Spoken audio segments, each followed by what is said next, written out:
start recording.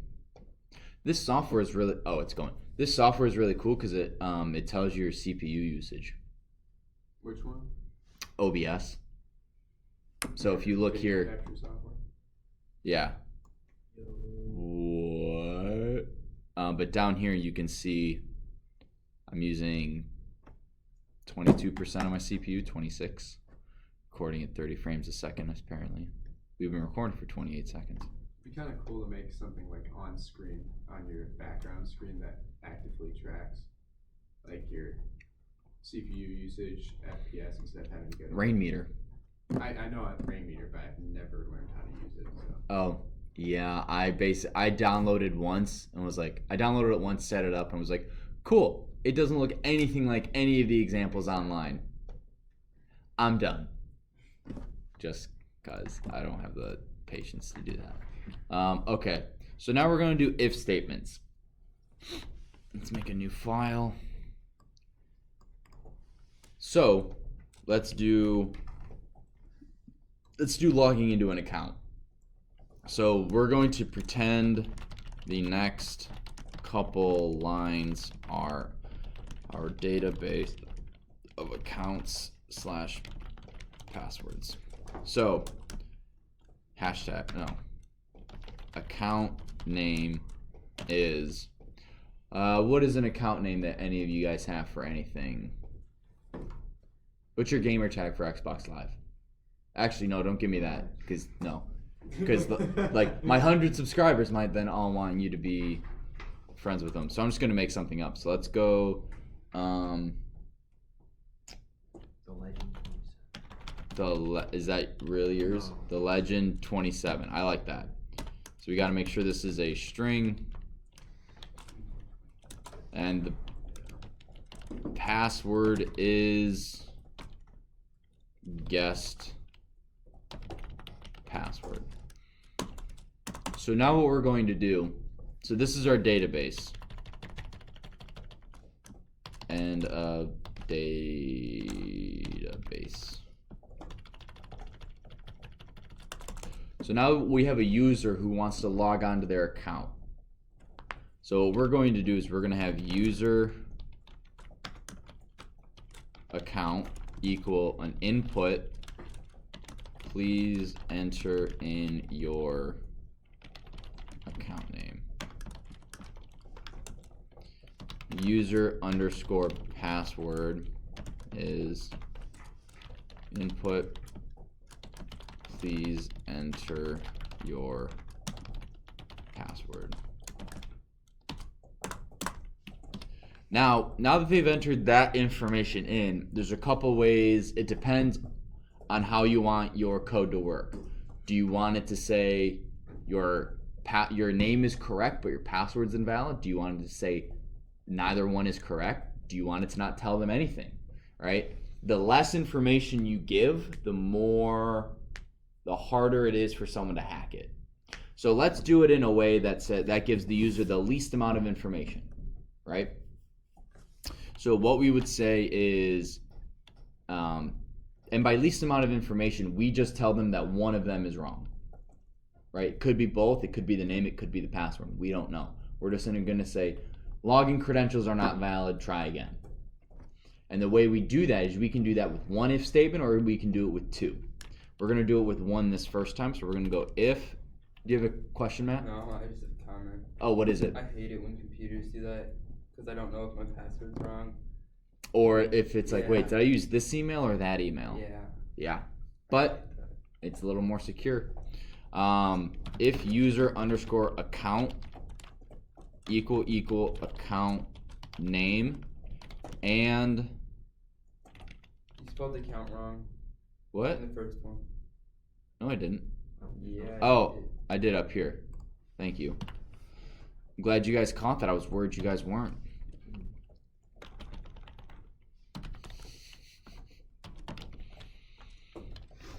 And user password equal password.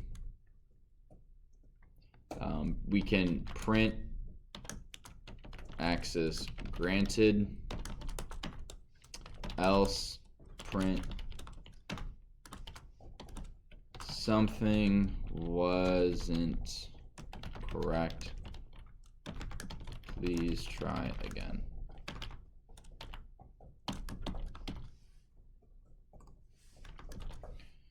So here we go. I'm going to save that real quick.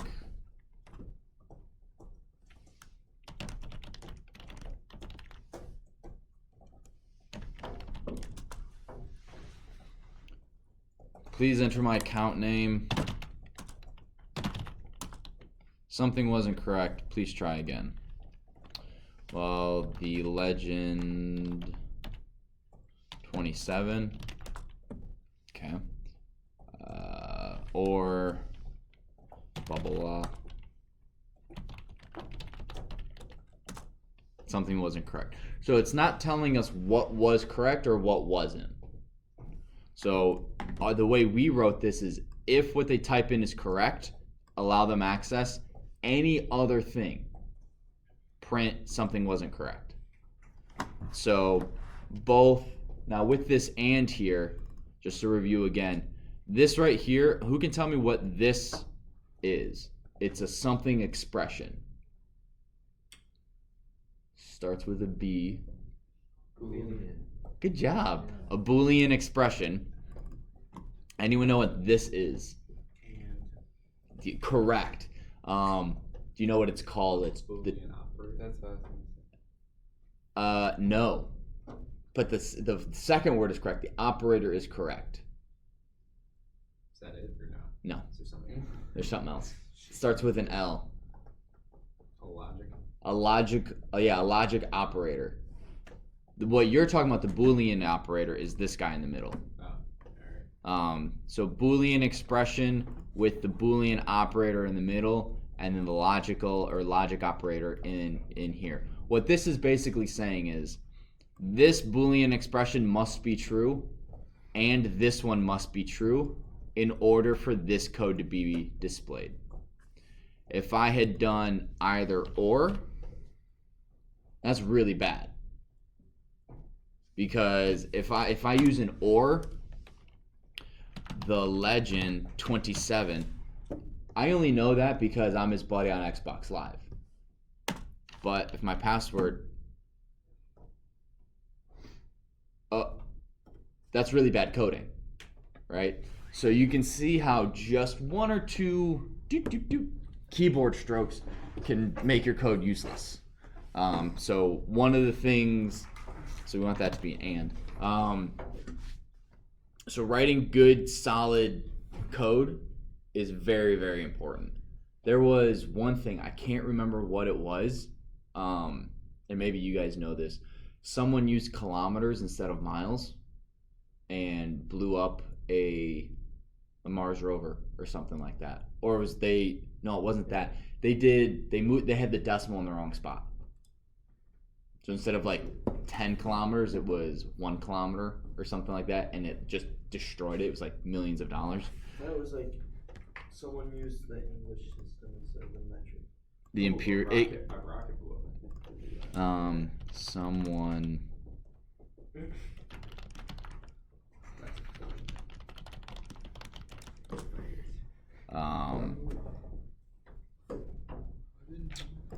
Someone coded the wrong decimal place and something blew up.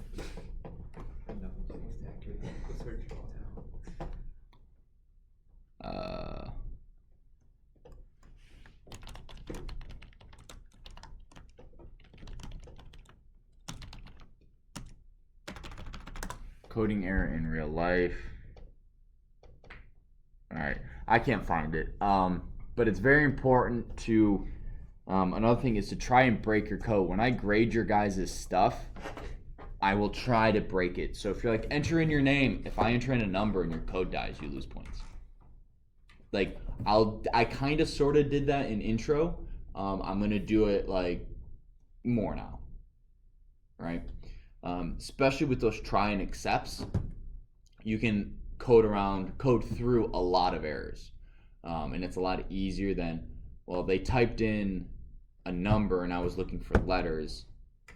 How do I have that? I mean, I could just do a loop, but no. You just do while true, try this, and then escape or whatever. So this is important. We could also do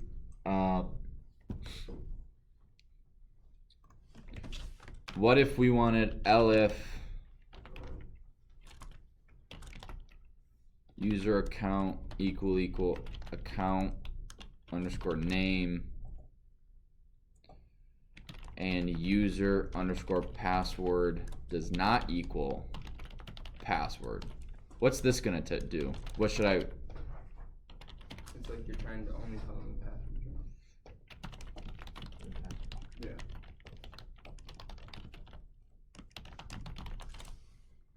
And then I can also do the same thing here.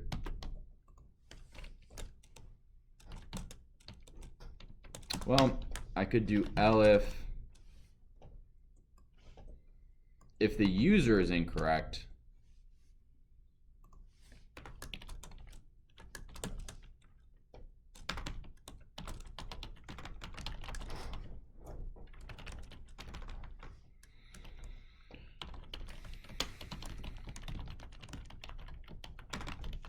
If their username is incorrect, I don't care if their password is correct.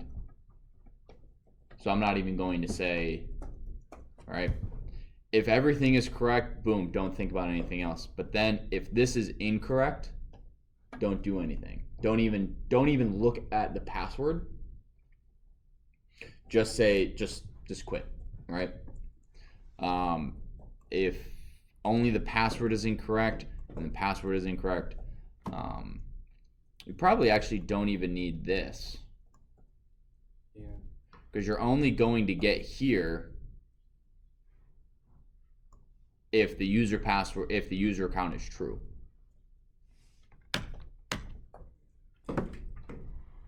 So instead of something wasn't correct, both things were incorrect. Does that make sense? Do you guys have any questions on how if statements work? Again, you can have as many of these. I think realistically you can have as many as you want. I think there's a limit. I can't remember what it is. But the more of those things you have, the more narrow and more specific you need to be.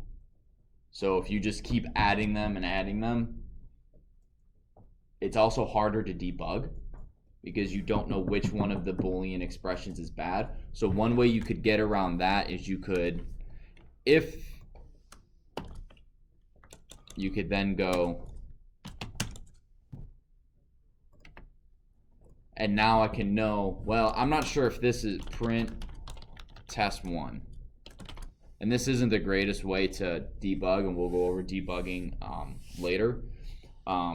But this print test 1 will tell you, do I even get to here in my code? Is this true? And if you have 6 of these in a row, because you want to have a very, very, very specific output under very, very specific circumstances, you could do something like this. Again, it's not the best way. We're going to learn a better way to debug, and the way it'll debug is it will actually go, you'll watch it go line by line through your code, and if at some point, and I think this is really cool, let's say you import a module and you use that module, it will show you where it is in that module, and it will go through that line of code and then jump back. So you can actually see how the code is executing stuff, and you'll see it going into another file, reading that, doing it, and then jumping back. So again, this isn't the greatest way to do it, but you can do it that way. If user account, do you guys understand what I mean by having it segmented in tiers like this? And I can print test 1, test 2, test 3 if I need to. Yes, no, maybe so. Yes. Okay. If you guys have any questions, please just raise your hand. Let me know. Normally, if you have a question, someone else does too. So that line works better in bigger classes, but I'm sure it's true now. I'm basically just gonna go into the bell ring because I'm not sure when we get out. I can't. 42. Is it 15-minute classes today? Yeah. I can find lunch. There's no chapel. Oh.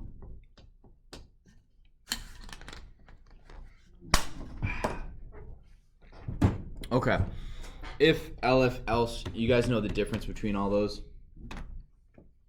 Okay. Did one of you guys use pass? Yeah. You did? Yeah. Okay. Pass just basically starts it over or skips it. Skips it. So let's say we had let me jump down here real quick. So let's say if elif user account is admin, you would type pass, and what this will do is it will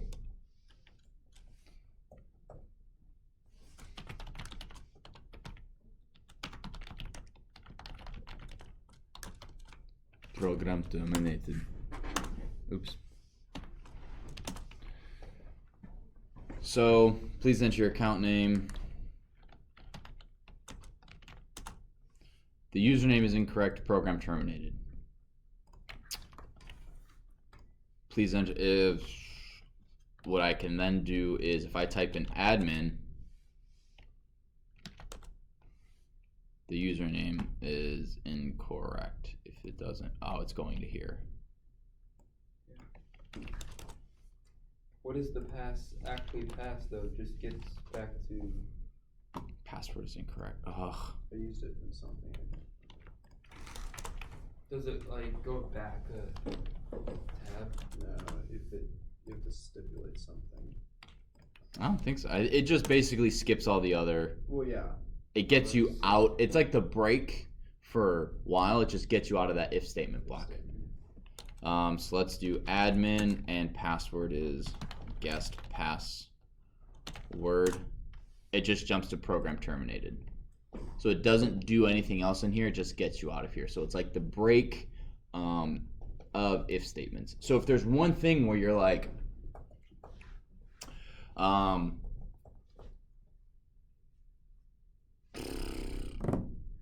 if they type in this thing, I don't want to evaluate anything else. I just want to continue in the code, just like we did here. If you type in admin as the username, we only had this program terminated line. It didn't do anything else, even though the password was correct. But I also, it's actually hard throwing pass in there to make sure it works. Pass is more just like a placeholder, so like if you're doing other stuff in the code, you just throw pass in there under an if statement so that it still works and doesn't break, but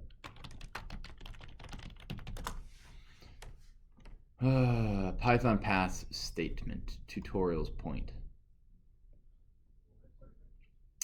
It is used when a statement is required syntactically, but you do not want any command or code to execute. Yeah, so it's according to this, it is a null operation. Nothing happens when it executes. So it's a placeholder. Prevents you from having errors.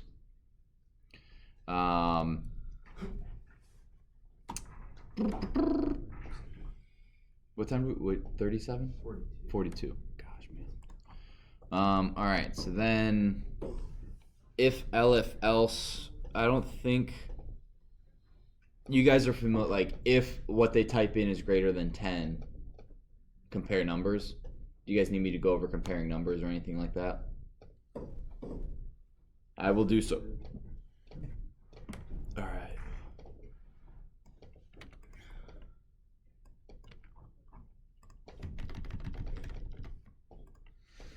So user is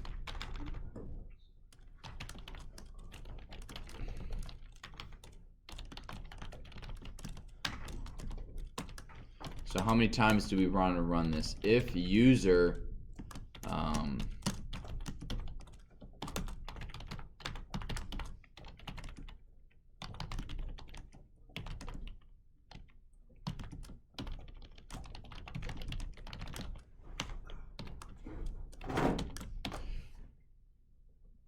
what should go here? What is this finding out? If it's even. Mm-hmm. How does that work, Josh? the percent, I forget is it like a modulus or whatever? So I'm not dividing. It's a Is it special fitting the type of remainder? divide. It's dividing by 2 and giving you the remainder. If Yes. the remainder is 0, then you know it's even. Yeah, so any number ever, if it's divisible by 2, is even, right? That's kind of how you determine whether or not a number is even or not. Can you divide it by 2 evenly? So what this is saying is if whatever they type in, if you divide it by 2 and the remainder is 0, it's even. Otherwise, it's odd. Does that make sense? This is extremely useful. So this percent sign is something you don't want to forget because it's like one of the easiest ways to determine whether or not something's even or odd. Now I'm sure there's a module out there or something you can import or command. I'm not familiar, and it's something like even, odd, 9, and it will do that for you, and it will tell you whether or not it's even or odd. But I don't know that off the top of my head. So if you guys want to find that out or whatever, that's cool. But this is with an if statement. This is how you figure out whether or not something's even or odd. Well, even number of times. If user is greater than 10, print that number is too high. Because I can't do more than 10 push-ups or whatever. So let's run this. How many times 5? Why didn't nothing print? Why did nothing print? Because you don't have it. What did you? It's an odd number. Right, I don't have any. 5 is neither an even number, nor is it less than 10 or greater than 10. So that's it. Nothing's going to show. You can also compare strings. So if name 1 is Mark, name 2 is Mary, we know which one of these would come first in alphabetical order. Which one, Micah? Mark. Mark, correct. If name 1 is greater than name 2, print name 1. Is that correct? Is alphabetically. Isn't it, if name 1 is greater than name 2, is name 1 first alphabetically? Or is it name 2? Do you guys remember Does the how? greater than, less than symbol actually compare? Yeah, can I compare? But I don't remember. Okay, so this is good. So you guys remember Ascii values, right? Yes. Yeah. So every letter on your keyboard, every button on your keyboard has a number value associated with it. So capital M is high 70s, low 80s, something like that, somewhere in the 70s. A is 96, I know that. R is 112 or something, I don't know. And K. So each one of these, if you add these up, will equal a certain number. I'm gonna make up a number, 250. Okay, because I don't wanna. That's being a lazy teacher. Ascii value table.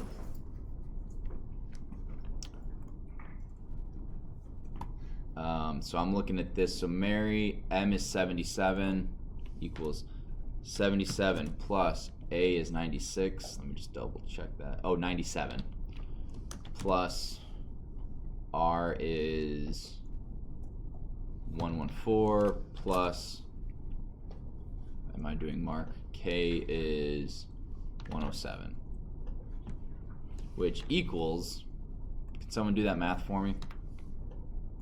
I thought you had a calculator in front. I do, but I'm also, Windows on. Mary is Y, so that's 121.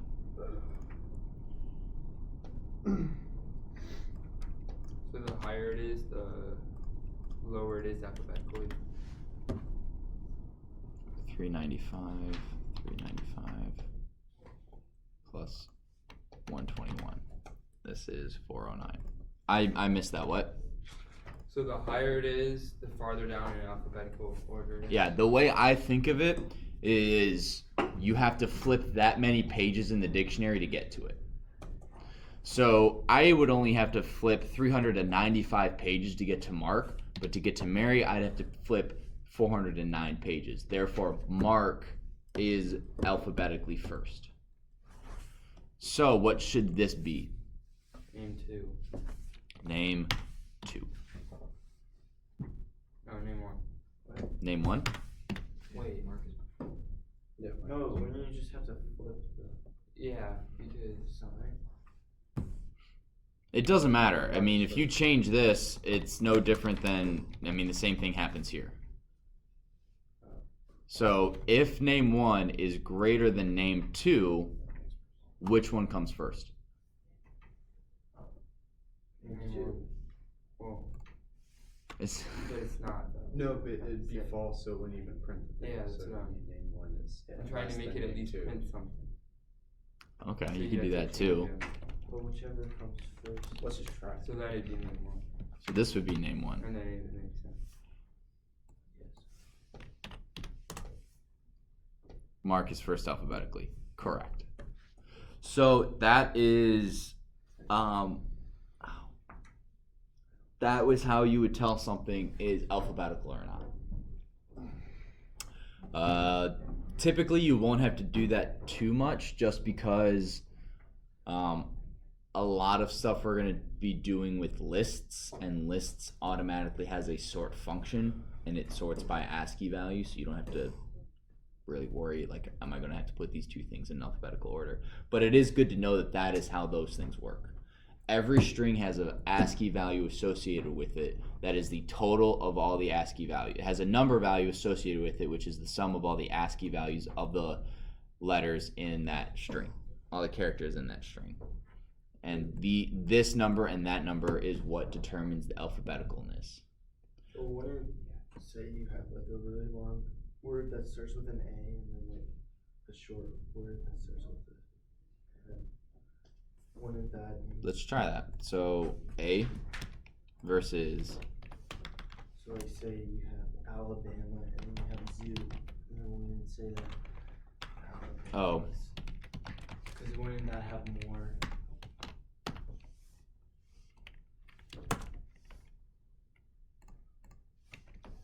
Or yeah. oh, that's actually a good question, and something I hadn't considered. So what it does is it also probably looks at the number of characters in that string.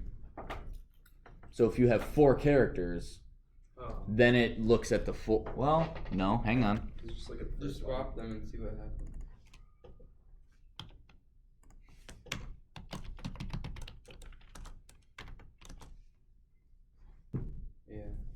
Yeah.